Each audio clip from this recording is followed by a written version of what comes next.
Écrire est arrivé très tard dans ma vie, mais j'ai lu très tôt. J'ai lu très tôt, depuis tout jeune, je lisais déjà des romans. Moi j'ai connu le roman par la guerre. J'ai connu le roman par la guerre parce que je viens d'un pays qui s'appelle le Congo. En 1964, il y avait une rébellion qu'on appelait la rébellion mouléliste. Nous étions 3 enfants à la maison. Un jour, mon père m'appelle pour me dire « Écoute Jean, la fuite avec 3 enfants, c'est compliqué. Donc on va faire partir ton frère et ta sœur et toi, tu vas rester avec nous. » On habitait Guémena. Guémena, c'est dans le nord-ouest du Congo.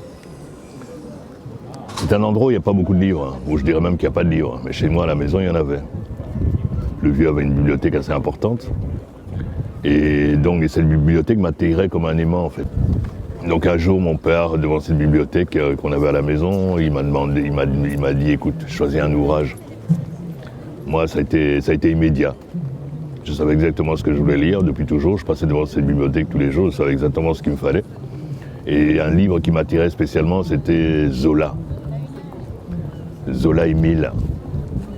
Et pourquoi Zola? Parce que j'étais persuadé parmi tous ces ouvrages, il y avait Balzac, il y avait Stendhal, il y avait Steinbeck, Faulkner, il y avait tous ces gens-là qui étaient là, tous ces grands.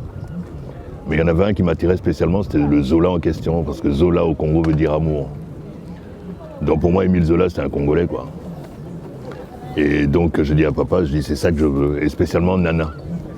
Parce que Nana aussi, c'est un prénom qui se trouve d'ailleurs dans mon premier ouvrage, Mathématiques congolaises, Nana Bakali. Donc j'ai choisi Nana de Émile Zola. Évidemment, après lecture d'une page ou deux, je me suis rendu compte que je subissais une arnaque terrible. C'était pas du tout un Congolais. L'histoire se passait à Paris. J'ai rien compris, mais seulement c'est cet ouvrage-là qui m'a accroché à la littérature. C'est le génocide du Rwanda qui m'a incité à écrire. J'ai vu ce drame.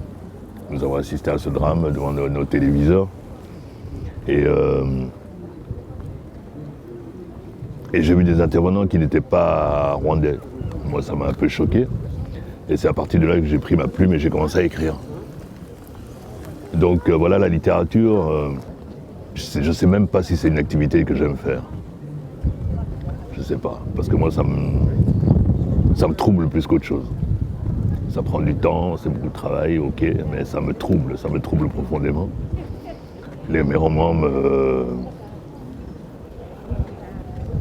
Je promets être bouleversé par mes romans. Ici, on est devant... On a un plan d'eau, là. Et c'est un peu comme la force d'inertie des bateaux. Vous freinez le bateau, mais le bateau va continuer à suivre sa route, même quand vous freinez. Et donc, chez moi, les romans, c'est un peu ça. Ça laisse des traces, chaque roman laisse des traces. J'espère évidemment que ça puisse laisser la même trace chez le lecteur. Mais bon, ça c'est un vœu pieux, peut-être une utopie. Mais voilà, le roman.